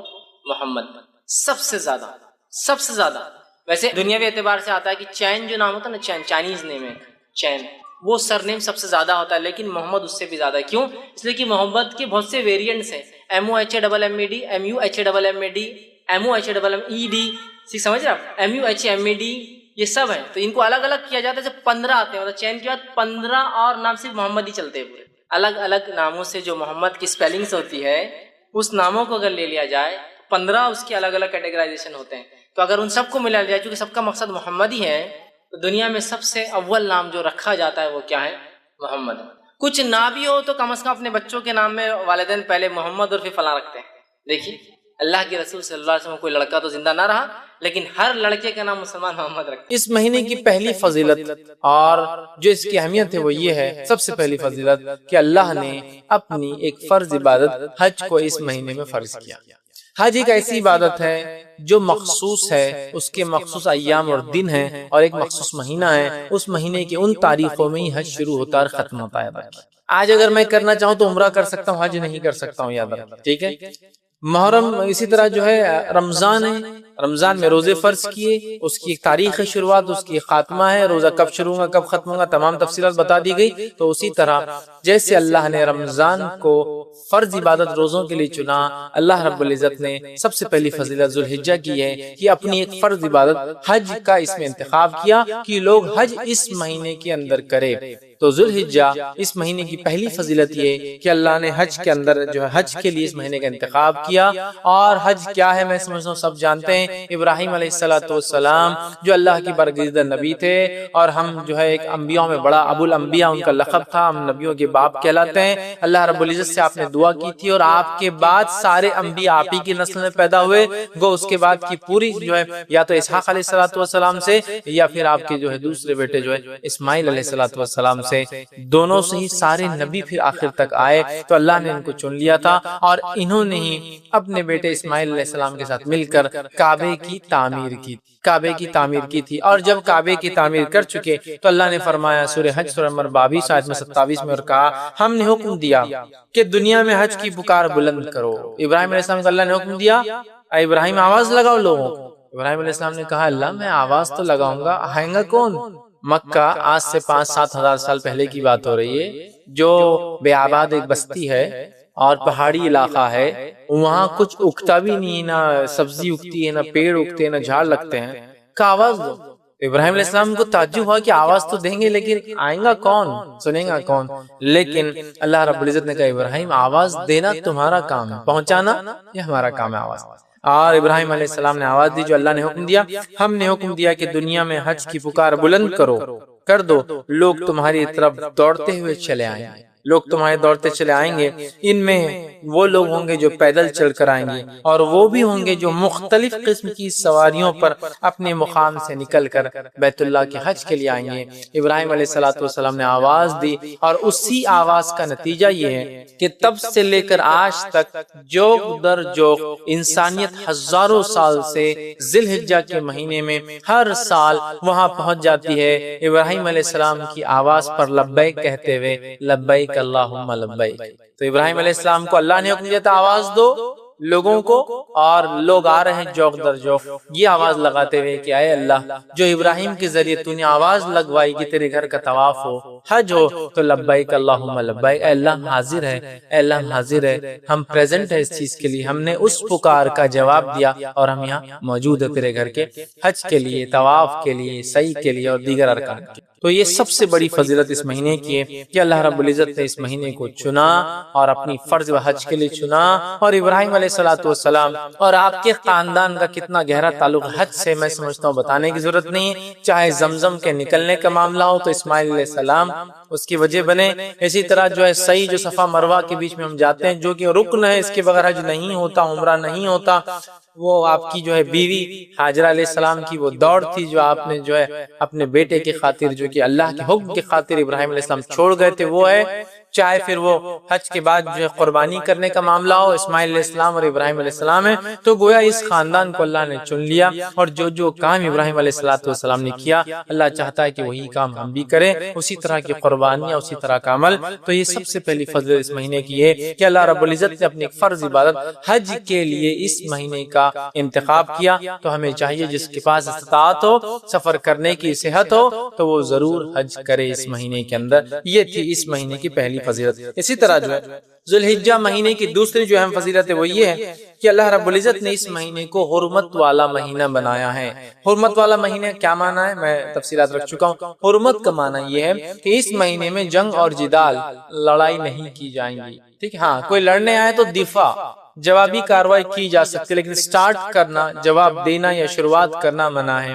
اس مہینے میں معصیت اور گناہ اور کبائر سے بچنا چاہیے اور زیادہ سے زیادہ نیکیوں میں اضافہ کرنا چاہیے۔ یہ معنی ہے حرمت والا۔ حرمت کا مطلب محترم، جیسا مسجد حرام کہتے ہیں، مطلب محترم، یا حرام کا معنی ہوتا ہے وہ چیزیں جو عام جگہ پہ حلال ہے یہاں لیکن وہ حرام ہے، ٹھیک ہے؟ عام جگہ پہ آپ جھاڑ وغیرہ توڑ سکتے ہیں، جب آپ حج کو جائیں گے تو حرم کے اس میں آپ جھاڑ نہیں توڑ سکتے ہیں نا۔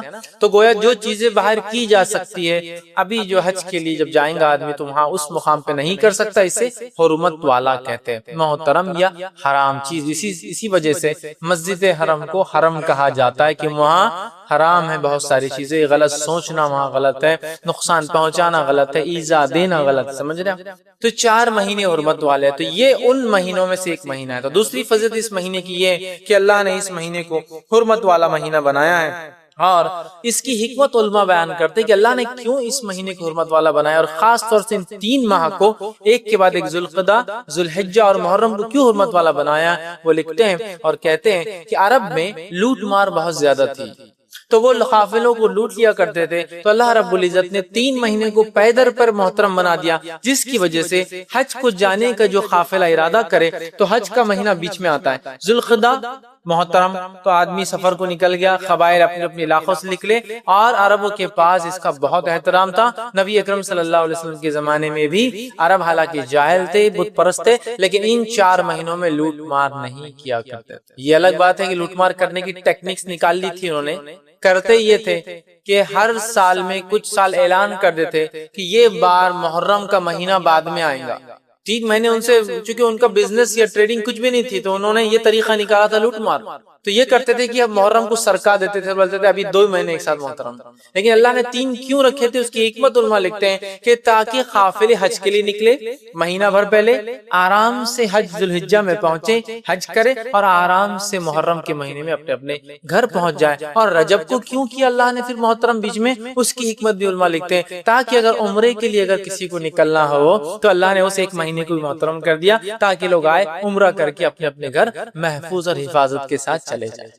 یہ حکمت علماء لکھتے ہیں، کوئی ضروری نہیں کہ یہی ہو، لیکن یہ بھی کئی حکمتوں میں سے اللہ کی ایک حکمت ہو سکتی ہے کہ حج کو تاکہ لوگ آئے امن و امان کے ساتھ آئے۔ 3 مہینے کو ایک ساتھ حرمت والا کر دیا، اور ایک بیچ میں تاکہ لوگ عمرے کے لیے آسانی سے آ سکیں۔ تو حرمت والا مہینہ یاد رکھیے، اور یہ اس کی بہت بڑی جو ہے اہمیت ہے، اس کو ہم نے سمجھنا چاہیے۔ اور اللہ رب العزت نے قرآن میں بیان کیا، اور اس مہینے کے تعلق سے اور حج کے تعلق سے بالخصوص، اور سورہ بقرہ سورہ نمبر 2 آیت نمبر 197 میں اور فرمایا کہا الحج شہر معلومات، اللہ فرماتا ہے اور کہتا ہے حج کے مہینے معلوم ہیں اور معروف ہیں، تم سب کو پتا ہے۔ پھر فرمایا فمن فرض فیہن الحج فلا رفث ولا فسوق ولا جدال فی الحج، تو جو تم میں سے حج کا ارادہ کرے، حج کو جائے، اپنا فریضے کو پورا کرے، وہ ہر قسم کی بے حیائی سے رکا رہے، اللہ کے احکامات کی جو ہے نافرمانی بالکل نہ کرے، اور لڑائی جھگڑا ولا جدال، اور لڑائی جھگڑا حج میں نہ کرے، ٹھیک ہے؟ تو یہ بڑا محترم مہینہ تھا، اور عرب اس کو اتنا محترم مانتے تھے،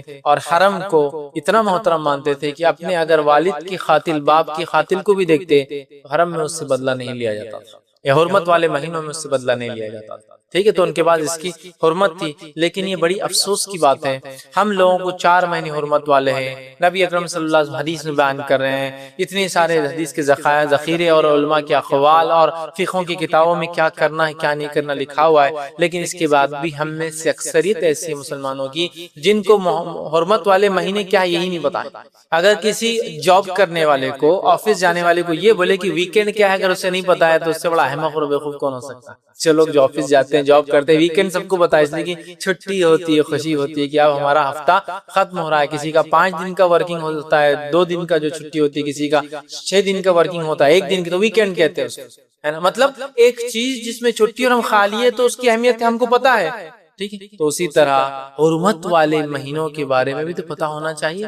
یہ وہ مہینے جن میں ہمیں جنگ اور جدال نہیں کرنا ہے، فسق اور فجور اور گناہ اور معصیت اور کبائر سے بچنا ہے، نیکیوں میں اضافہ کرنا ہے، اللہ کی تکبیرات بیان کرنا ہے. کچھ کے اندر کچھ مخصوص چیزیں بتائی بھی گئی ہے کیا کیا کرنا ہے. لیکن ہم میں سے اکثریت حرمت والے کب آتے مہینے اور کب چلے جاتے ہیں. اور اس کی ایک اہم وجہ یہ بھی ہے کہ ہم لوگ اسلامک کیلنڈر جانتے ہی نہیں. اگر ہم میں سے، میں کہتا ہوں 100 مسلمانوں میں سے پوچھا جائے کہ اسلام کے 12 مہینوں کے نام کیا، تو میں سمجھتا ہوں ہندوستان کے حد تک تو بتا سکتا ہوں 1 سے 2% لوگ ہی بتا سکتے کہ اسلامی 12 مہینوں کے نام کیا ہے. 1 سے 2% لوگ، مطلب 100 میں سے 2 لوگ بتا پائیں گے، باقی کو وہ سب برے پتہ نہیں گڑبڑ، اردو مکس اس میں، اور پتہ نہیں فارسی نام اس میں مکس، اور پتہ نہیں کیا کیا. اگر تھوڑے بہت یاد بھی ہے تو پتہ نہیں وہ عجیب و غریب انداز، مطلب وہ نام نہیں ہے جو اسلامی نام ہے یا جو اسلامی کیلنڈر میں یوز ہوتے ہیں. ٹھیک ہے، تو ہمیں چاہیے اس جو قمری کیلنڈر ہوتا ہے، جو چاند سے چلتا ہے، جو اسلامک کیلنڈر ہے، ہجری کیلنڈر جس کو کہتے ہیں، کم از کم ان 12 مہینوں کے نام ضرور یاد کرے،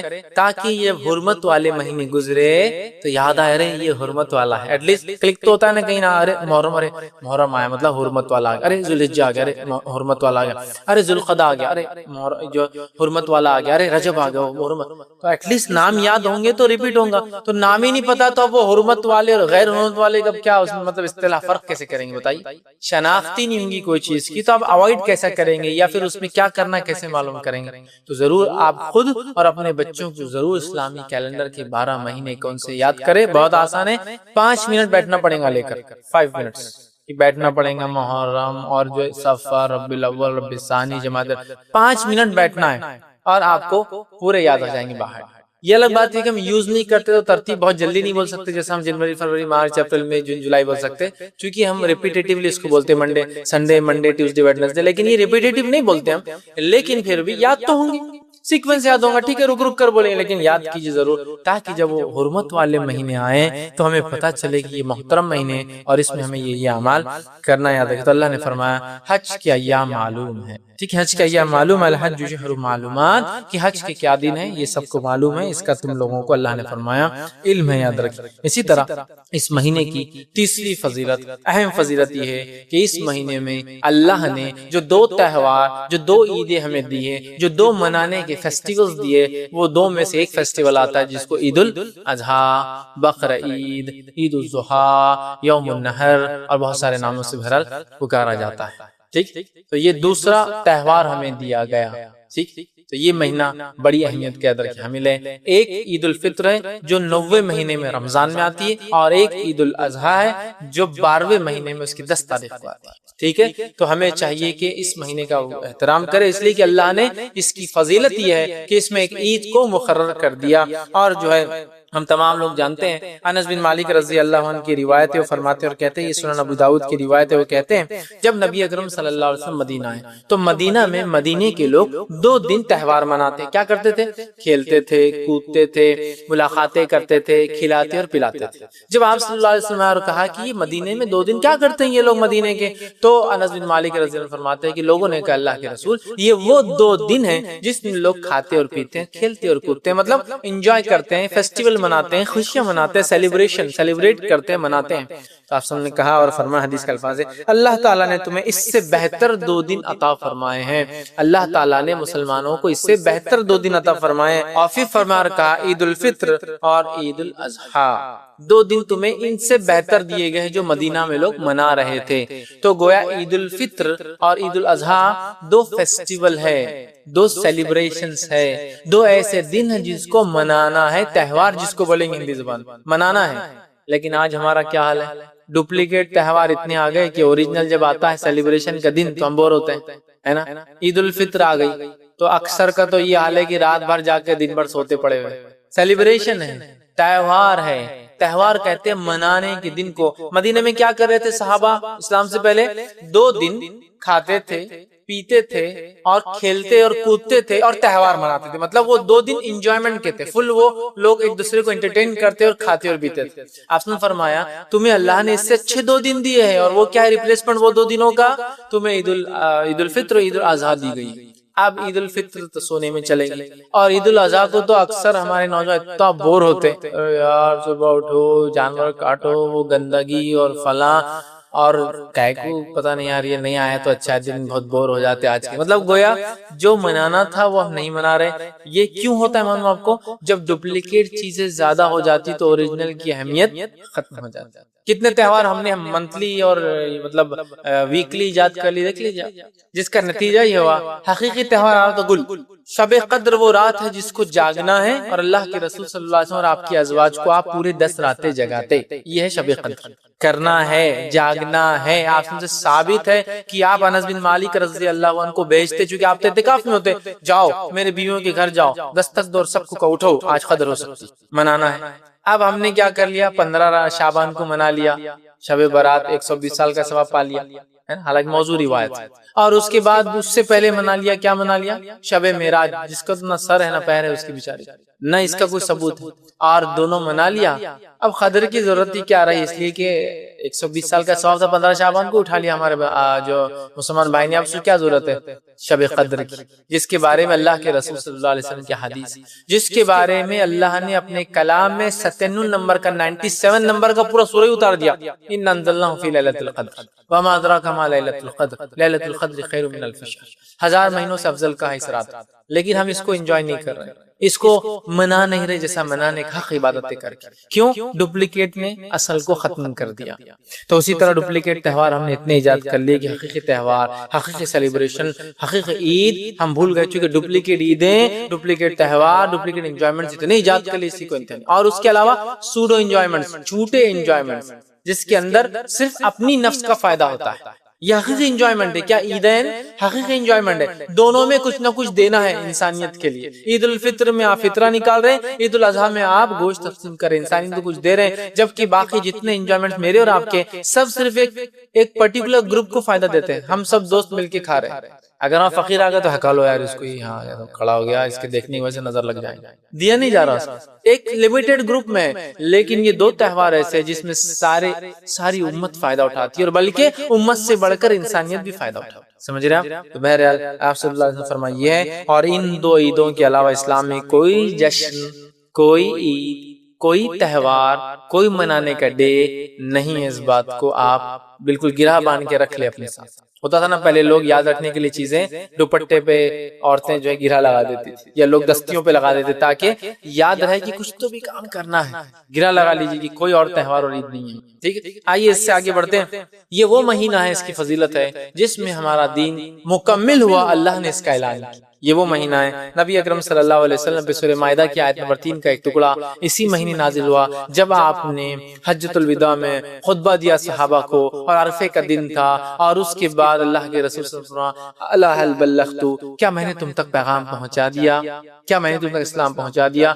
صحابہ نے مل کر کہا، قالوا بلا، نعم یا رسول اللہ، اللہ کے رسول صلی اللہ علیہ وسلم، ہاں آپ نے اس پیغام کو پہنچا دیا۔ نبی اکرم صلی اللہ علیہ وسلم حدیث میں آتا ہے، اللہم اشہد، اپنی جو ہے شہادت کی انگلی آسمان کی طرف کرتی کا سیدھا، اللہم اشہد، اللہم اشہد، اللہم اشہد، اللہ تو گواہ رہنا میں نے پہنچا دیا، اللہ تو گواہ رہنا میں نے پہنچا دیا، اللہ تو گواہ رہنا میں نے پہنچا دیا۔ تو یہ دین مکمل ہوا، اور اللہ رب العزت نے پھر یہ آیت نازل کی اٹیسٹ کرنے کے لیے کہ ہاں یہ دین مکمل ہوا، الیوم اکملت لکم دینکم واتممت علیکم نعمتی ورضیت لکم الاسلام دینا، آج میں نے تمہارے لیے اپنا دین مکمل کر دیا۔ الیوم اکملت لکم دینکم واتممت علیکم نعمتی، اور میری نعمت اسلام کی شکل میں تم پر پوری کر دی، ورضیت لکم الاسلام دینا، اور جو میرے پاس یہ چیز لے کے آئیں گے جس کو اسلام کہتے ہیں، میں اس سے روز قیامت راضی ہو جاؤں گا۔ تو اٹیسٹ کر دیا اللہ نے اس مہینے میں کہ ہمارا دین مکمل ہو گیا، اور نبی اکرم صلی اللہ علیہ وسلم اس کے بعد وفات کر گئے۔ یہ آیت نازل ہوئی، اور اس کے بعد آپ صلی کی رب 12 ربیع الاول کو اس کے چند ماہ بعد آپ کا انتقال ہو گیا۔ تو دین مکمل ہو گیا، یاد رکھیے۔ اور اس تعلق سے ایک روایت آتی ہے روایت کے الفاظ اس طرح سے، صحیح بخاری کی روایت ہے، ایک یہودی جو ہے عمر ابن خطاب رضی اللہ عنہ کے پاس آیا اور کہا امیر المومنین، اگر جو ہے مطلب یہ آخر کی بات اگر اللہ رب العزت وہ آیت جو آپ کی کتاب میں ہے اگر ہم پر اتارتا تو ہم یہودی اس دن عید مناتے۔ تو عمر ابن خطاب رضی اللہ عنہ نے کہا کون سی آیت اگر تم اترتی تم پر تو تم عید مناتے؟ تو کہا یہ آیت الیوم اکملت لکم دینکم واتممت علیکم نعمتی ورضیت لکم الاسلام دینا، اگر یہ آیت ہماری توریت میں ہوتی تو ہم اس آیت پر عید مناتے، چونکہ یہودی جانتے تھے کہ ان دین اسلام ابھی مکمل نہیں ہوا ہے، آخری نبی آنے والے ہیں، اب آخری نبی آ گئے تھے، اسلام مکمل ہو گیا تھا۔ تو اس یہودی نے کہا اگر ہم پر یہ اتر جاتی آیت تو اتنا خوش ہوتے ہم تو کہ عید منا لیتے۔ تو عمر ابن خطاب رضی اللہ عنہ نے جب اس سے پوچھا کون سی آیت، اس نے جب یہ آیت کہی تو عمر ابن خطاب رضی اللہ عنہ نے فرمایا کہا ہاں اس آیت کو تو ہم لوگ خوب جانتے ہیں، یہ اللہ کے رسول صلی اللہ علیہ وسلم پر جمعے کے دن اتری تھی جب آپ صلی اللہ علیہ وسلم عرفات میں کھڑے تھے، اس لیے میں نے کہا یوم عرفہ کے دن آپ نے ایک ہی حج کیا، اس دن یہ آیت نازل ہوئی۔ تو کہا جمعے کا دن تھا، عرفہ تھا، تب یہ آیت وہ فرماتے کہ ہم پر نازل ہوئی تھی اور ہم اس آیت کو خوب جانتے ہیں کہ اس کا کیا معنی ہے، سمجھ رہا؟ تو یہ دین کے تکمیل مکمل ہونے کا مہینہ ہے۔ اسی طرح یہ قربانی کا مہینہ ہے، یہ اس کی ایک فضیلت ہے، قربانی کا مہینہ ہے، ذوالحجہ قربانی کا مہینہ ہے، اور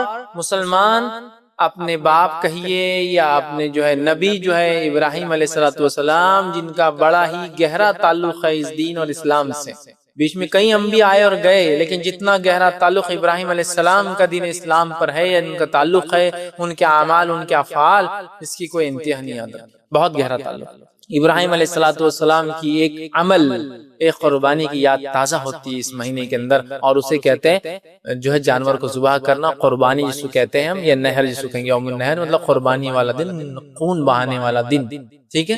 تو یہ مہینہ جو ہے قربانی کا مہینہ ہے، اور 10 ذوالحجہ کو جس کو یوم النہر کہتے ہیں، مسلمان حسب استطاعت یا تو جانور لے کر یا اس میں حصہ ڈال کر جانور کی گردن پہ چھری پھیرتا ہے اور اس قربانی کو یاد کرتا ہے، اے اللہ تیرے خلیل نے، تیرے دوست نے، ابراہیم علیہ السلام نے جس طرح سے قربانی دی تھی، ہر قسم کی قربانی دی تھی اور قربانی دے کر تیری عبادت کو، تیرے حکم کی تکمیل کی تھی، اسی طرح ہم بھی جو ہے کمال عبادت کو پہنچنے کے لیے، اسی طرح قربانی کا جذبہ جگانے کے لیے 10 ذوالحجہ کو جانور کی گردن پہ چھری پھیر کر اعلان کرتے اللہ ہم جس طرح سے جانور کی گردن پہ چھری پھیر رہے ہیں، وقت آنے پر اپنے مال، اپنی جان، اپنی اولاد، اپنا وقت، اپنی صلاحیت، اپنا جسم، جو کچھ ہو سکتا ہے تیری راہ میں قربان کر دیں گے۔ تو یہ قربانی کا مہینہ ہے، یہ مہینہ ہمیں تعلیم دیتا ہے، ایجوکیٹ کرتا ہے، اے مسلمانوں قربانی دینا سیکھو۔ افسوس کی بات ہے قربانی کی رسم ہم میں باقی رہ گئی، میں رسم یہ کہہ رہا ہوں کہ اس کی حقیقت پیچھے سے نکل گئی، اس کی حقیقت نکل گئی، اس کی روح نکل گئی ہے۔ قربانی ہمیں یہ سکھاتی تھی کہ ہم ہر چیز قربان کرنے والے بن جائیں، آج ہماری قربانی صرف رسمی ہے، وہ یہ ہے کہ جانور کی گردن پہ چھری تو پھراتے ہیں، لیکن اگر پڑوس کے جانور نے میرے جانور کا چارہ کھا لیا تو اس پہ جھگڑا ہو رہا ہے۔ اتنا نہیں سکھا سکی کہ قربانی یہ بھی تو ہے، ایک رسم ہے۔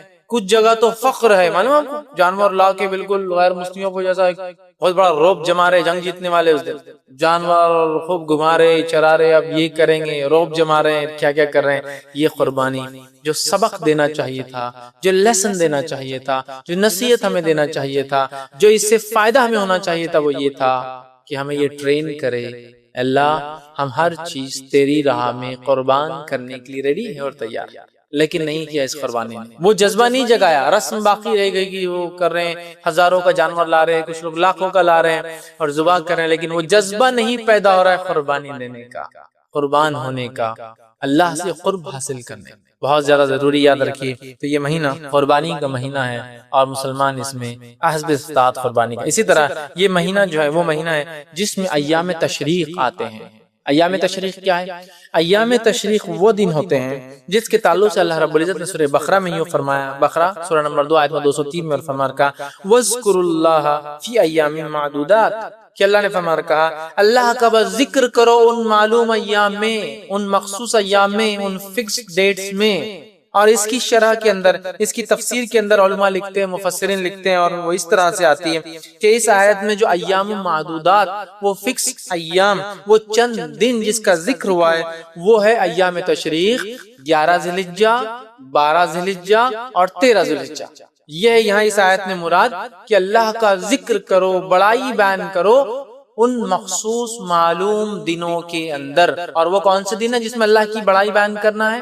کبریائی بیان کرنا ہے، تمہید کرنا ہے، تحلیل کرنا ہے، تکبیر کرنا ہے، وہ دن یہ 3 ہیں خاص۔ اس کے علاوہ بھی ہے، ابھی آگے آتے جائیں گے فضائل، تو پہلے 10 دن کے بھی آئیں گے، یہ تو 11، 12 اور 13 کے دیکھ رہے ہیں، لیکن ہم اس کی طرف جا رہے ہیں۔ تو ان 3 دن میں تو خاص آیت ہی ہے، وہ 10 دن میں بھی ہے شروع کیے ذی الحجہ کے، لیکن یہ 3 دن میں خاص ہے کہ اللہ کا ذکر کرو ان مخصوص معلوم ایام کے اندر، ٹھیک ہے۔ اور وہ کون کون سے دن ہیں؟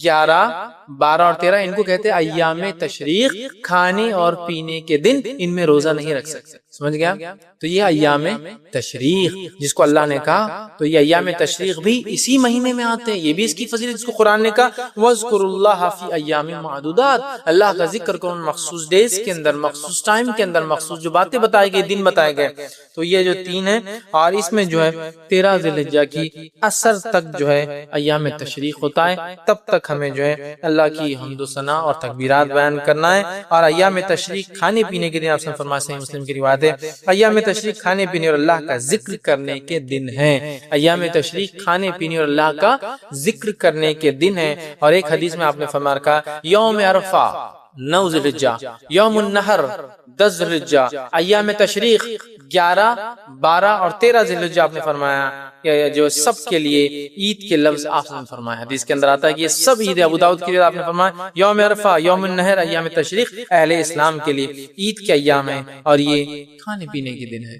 لیکن 9 عرفہ جو حاجی نہیں ہے وہ روزہ رکھیں گا، یاد رکھیے سنت، اور جو حاجی ہے حاجی روزہ نہیں رکھیں گا، یاد رکھیے، اس لیے کہا کہ عید کے دن وہ اس کے لیے کھانے پینے کے، لیکن ہم لوگوں کے لیے جو وہاں شامل نہیں ہو سکتے وہ روزہ رکھیں گے۔ آگے بات انشاءاللہ آئیں گے، ٹھیک ہے۔ اسی طرح جو ایام تشریق کو جو ایام مینا بھی کہا جاتا ہے، اس لیے کہ حاجی جب مینا میں جو ہے رکتا ہے، وقوف کرتا ہے، وہاں ٹھہرا رہتا ہے، اس لیے بھی کہتے ہیں۔ کعب بن مالک رضی اللہ عنہ بیان کرتے ہیں اور فرماتے ہیں کہ اللہ کے رسول صلی اللہ علیہ وسلم نے صحیح مسلم کی روایت ہے، ہمیں بھیجا اور جا کر کہا جو لوگ رکے ہوئے تھے ایام تشریق میں مینا میں، اور کہا جنت صرف مومنوں کے لیے ہے اور مومن اس میں داخل ہوں گا، اور ایام مینا کھانے پینے کے دن ہے تاکہ کوئی روزے نہ رکھے اس میں، اور ایام مینا کھانے پینے کے دن ہے تاکہ کوئی اس میں روزہ نہ رکھ لے حاجی، اس نیت سے کہ یار فائدہ ہوگا ہم حج میں، ٹھیک ہے۔ تو کہا یہ کھانے پینے کے دن ہے۔ اسی طرح جو ہے ایک روایت کے اندر آتا ہے، اور اس کے الفاظ اس طرح سے کہ آپ نے فرمایا کہا حج عرفات میں ٹھہرنا ہے، حج عرفات میں ٹھہرنا ہے، حج عرفات میں ٹھہرنا ہے۔ حج بڑے عرفات بڑا اہم دن ہے، وہ حج کہا آپ نے، عرفات میں ٹھہرنا یہی حج آپ نے فرمایا، 3 مرتبہ کہا، اور پھر فرمایا ایام مینا 3 ہے، ایام مینا 3 ہے، ایام تشریق جو آپ 3 ہیں، جو کوئی جلدی کرے اور مینا سے 2 دن میں چلا جائے تو اس پر کوئی گناہ نہیں۔ پھر فرمایا اور جو تاخیر سے جائے اس پر بھی کوئی گناہ نہیں، اور جس نے وقوف عرفات کو سورج طلوع ہونے سے پہلے پا لیا تو گویا اس نے حج کو پا لیا۔ تو یہاں دیکھیں ایام تشریق کو الگ بتایا جا رہا ہے، ایام مینا، اسی طرح جو ہے یوم النحر کا الگ مطلب جو ہے اس سے پہلے کے دن کی الگ جو ہے باتیں آ رہی ہے۔ تو یہاں نبی کریم صلی اللہ علیہ وسلم نے ایام تشریق کی بہرحال اہمیت بتائی اور کہا یہ جو ہے مینا میں ٹھہرنے کا چونکہ موقع ہے، اسے جو ہے ایام مینا بھی جو ہے کہا جاتا ہے، تو کہا اس میں حاجی رکیں گا، اور عرفے کے دن کو آپ نے حج ٹھہرایا، یاد رکھیں، ٹھیک ہے۔ یہ جامع ترمذی کی روایت ہے۔ اسی طرح جو ہے ہمیں چاہیے کہ ان ایام میں ہم کھائے اور پیے، ٹھیک، اس لیے کہ یہ جو ہے روزہ اس ایام میں نہیں ہوتا ہے، ایام تشریق جسے کہتے ہیں، اور اس کے اندر جو ہے ہم لوگ کھائیں گے اور پیئیں گے، اور یہ وہ ایام ہیں جن میں روزہ جائز نہیں ہے، ایک عید الفطر، دوسرا عید الاضحیٰ، اور 3 ایام تشریق، ایسے 5 دن ہیں جس میں روزہ نہیں رکھا جا سکتا، یہ ان میں سے شامل ہے، ٹھیک۔ تو ایام تشریق بھی اسی میں آتے ہیں، اس میں ہمیں اللہ کا ذکر کرنا ہے، اللہ کا ذکر۔ اب آئیے آگے ہم بڑھتے ہیں، وہ ذکر کیا ہے، میں اس میں آ رہا ہوں۔ اس مہینے کی خصوصیت ہے کہ اس مہینے میں کثرت سے تسبیح، تحلیل اور تکبیر اور تحمید کرنا ہے، یاد رکھیں یہ مہینے کی خصوصیت، کثرت سے ہمیں تکبیرات اس مہینے میں، چاہے وہ ایام تشریق ہو چاہے پہلے 10 دن ہو، سب انکلوڈ اس کے اندر، یاد رکھیں ہمیں کثرت سے تکبیرات کو پڑھنا ہے، خاص طور سے آخر 3 دن میں بھی، لیکن عام طور سے پہلی ذی الحجہ کی تاریخ سے لے کر تو 10 تک، اور اس کے بعد 11، 12 اور 13 تک، یاد رکھیے ہمیں جو ہے خوب جو ہے کثرت سے جو اللہ کی تکبیر بیان کرنا ہے، تو تسبیح بیان کرنا ہے، تحلیل بیان کرنا ہے، تکبیر بیان کرنا اور تحمید بیان کرنا ہے۔ بھائی ہم دیکھتے ہیں اللہ نے فرمایا وَاذْكُرُوا اسْمَ اللَّهِ فِي أَيَّامٍ مَعْلُومَاتٍ، سورہ حج آیت 27 میں یہاں فرمایا کہا ان ذی الحجہ کی ابتدائی 10 دنوں میں وہ تھا ایام تشریق کے 3 دنوں کے تعلق سے جو آیت میں نے سورہ بقرہ کی 203 پڑھی تھی.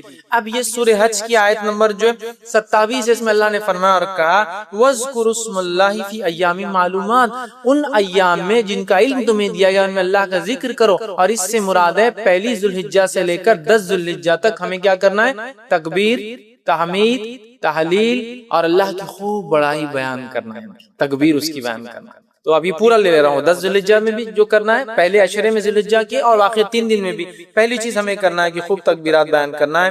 اور عبداللہ بن عباس رضی اللہ عنہ فرماتے ہیں اور کہتے ہیں کہ اس آیت میں جو ایام معلومات ہے، اس سے مراد ذوالحجہ کے پہلے 10 دن ہیں، اور یہ صحیح بخاری میں جو ہے روایت ہے. ٹھیک، یوں تو اللہ تعالیٰ کا ذکر ہمیشہ کرنا چاہیے اور ذکر میں ہمیشہ لگے رہنا چاہیے، لیکن ان 10 دن اور بعد کے 13 دنوں میں خاص طور سے اللہ کا ہم ذکر کریں گے، خاص طور سے ہم ذکر کریں گے.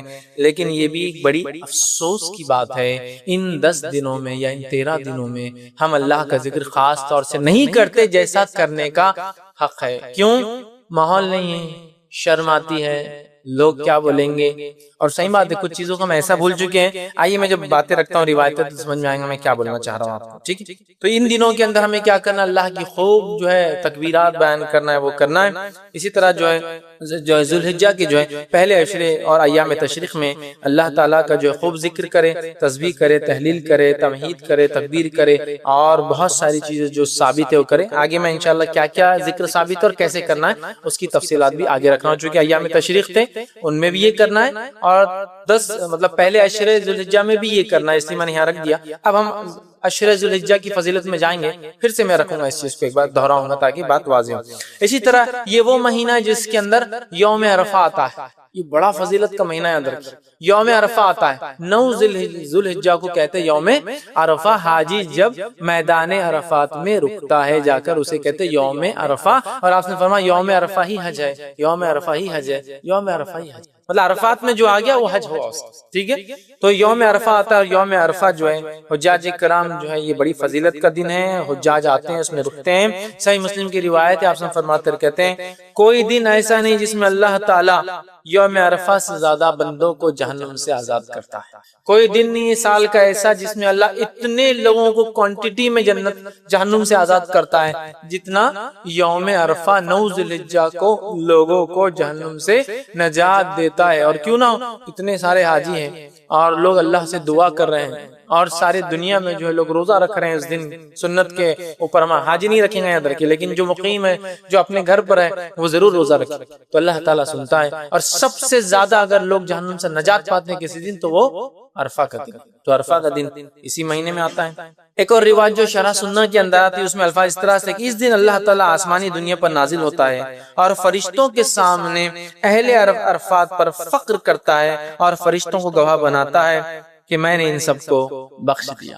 اللہ تعالیٰ عرفہ کے دن انسانی آسمان پر نزول کرتا ہے اور فخر کرتا ہے فرشتوں کے سامنے، دیکھو میرے بندے کیسا جمع ہوئے ہیں. ٹھیک ہے، دیکھو میرے بندے کیسا جمع ہوئے. یہ وہی لوگ ہیں جن کے بارے میں جب میں نے ان کو بنانا چاہتا ان کے باپ آدم کو تو تم نے کہا تھا کہ ہم تو ہے تیری تکبیرات اور بڑائی بیان کرنے، دیکھو میرے بندے یہاں جمع ہیں اور میری تکبیرات بیان کر رہے ہیں، مجھ سے دعا کر رہے ہیں، مجھ سے جو ہے رحم کی بھیک مانگ رہے ہیں، مجھ سے اپنے گناہوں کی معافی چاہ رہے ہیں اور اپنا کچھ نہ کچھ بدلہ چاہ رہے ہیں. تو تم گواہ رہنا فرشتوں، میں نے ان تمام لوگوں کو جو عرفات کے اندر آئے ہیں میں نے سب کو معاف کر دیا. ٹھیک ہے، تو اللہ تعالیٰ فخر کرتا ہے اور بخش دیتا ہے حاجیوں کو. اسی طرح جو ہے جو مسلمان حج نہیں کر رہا ہے وہ عرفہ کے دن کیا کریں گا؟ روزہ رکھیں. یہ نبی اکرم صلی اللہ علیہ وسلم سنت ہے. یہ صحیح مسلم کی روایت آپ نے فرمایا مجھے اللہ تعالیٰ سے امید ہے کہ اس دن کا روزہ رکھنا گزشتہ اور آئندہ 2 سال کے گناہوں کا کفارہ ہے. مطلب عرفہ کے دن کا روزہ جو گزر گیا اور جو آنے والا 1 سال ہے، مطلب 2 سال جو ایک چلا گیا جو پاس اور جو فیوچر آنے والا ہے، 2 سال کے گناہوں کا کفارہ بن جاتا ہے. تو لہٰذا حاجی نہیں رکھیں گے رکھیے روزہ. آپ صلی اللہ علیہ وسلم نے خاص طور سے صحابہ سے دودھ منگوا کر پیا تاکہ لوگوں کو پتہ چل جائے اس دن روزہ نہیں ہے. لیکن غیر حاجی ہم اور آپ اگر حج کو نہیں جاتے ہیں تو اپنے مقیم اپنے شہر میں 9 ذوالحجہ کو یا جو عرفہ کے دن جو ہم روزہ رکھیں گے، یاد رکھیں. ٹھیک، اسی طرح جو ہے اب آئیے عشرے ذوالحجہ کی طرف جاتے ہیں اور اپنی بات کے خاتمے کی طرف جا رہا ہوں کہ یہ تو پوری باتیں میں نے لے لی. اب وہ 10 دن کے بارے میں ہم بات کرتے ہیں. عشرہ ذوالحجہ جس کو کہتے ہیں، مطلب فرسٹ 10 days آف ذوالحجہ، حج کے مہینے کے پہلے 10 دن، ان ایام کی بڑی فضیلت ہے، یاد رکھیے۔ پہلے ذوالحجہ سے لے کر یوم النحر، مطلب 1 تاریخ سے لے کر 10، اور 10 کے دن ہم کیا مناتے ہیں؟ عید مناتے ہیں، یاد رکھیے، بقرعید جس کو کہتے ہیں عام زبان میں، ٹھیک ہے؟ تو یہ 10 دن کی فضیلت کیا ہے اس کی طرف ہم بڑھتے ہیں۔ تو ذوالحجہ کے پہلے 10 دن کی فضیلت کے تعلق سے نبی اکرم صلی اللہ علیہ وسلم فرماتے ہیں، صحیح بخاری کی روایت ہے، غور سے سنیے کتنی فضیلت ہے ان دنوں کی، جس کو ہم بہت ایزی، بہت آسان اور بہت معمولی سمجھتے ہیں۔ حدیث کے الفاظ ہے، ذوالحجہ کے ابتدائی 10 دنوں کے مقابلے میں دوسرے کوئی ایام ایسے نہیں جن میں نیک عمل اللہ کو ان دنوں سے زیادہ محبوب ہو۔ مطلب ذوالحجہ کی پہلی 10 تاریخ میں جو اعمال انسان کرتا ہے اللہ کو اتنے پسند ہے کہ اتنا پسند اللہ کو باقی دوسرے دنوں میں کیے گئے اعمال محبوب نہیں ہیں۔ صحابہ کرام نے عرض کیا، اللہ کے رسول صلی اللہ علیہ وسلم کیا جہاد بھی نہیں؟ تو فرمایا اللہ کی راہ میں جہاد بھی افضل نہیں ہے۔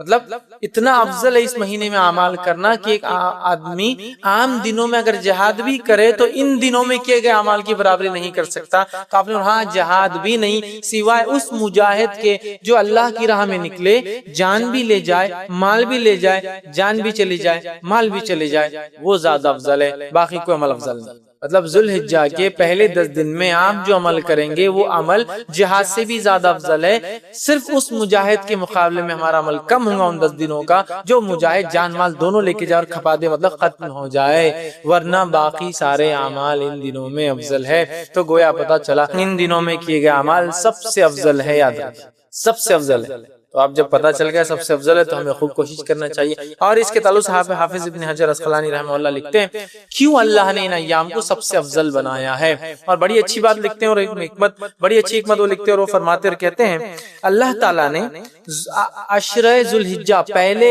ذوالحجہ کے پہلے 10 دنوں کو اس لیے فضیلت اور شان اور شوکت بخشی ہے، اس کا سبب یہ وہ لکھتے ہیں یہ وہ دن ہے جن میں ساری عبادتیں ایک ساتھ مل جاتی ہے، یہ وہ ایام ہے، یہ وہ مہینہ جس میں ساری عبادتیں مل جاتی ہے۔ توحید تو ہے ایک مسلمان چلتا ہے، نماز، روزہ، صدقہ اور حج، سب چیزیں ایک ساتھ آتی ہے اس مہینے۔ اس کی اسپیشلٹی ایسا ہے، اور کوئی مہینہ نہیں ہے سال کا جس میں ساری عبادت ایک ساتھ آئے۔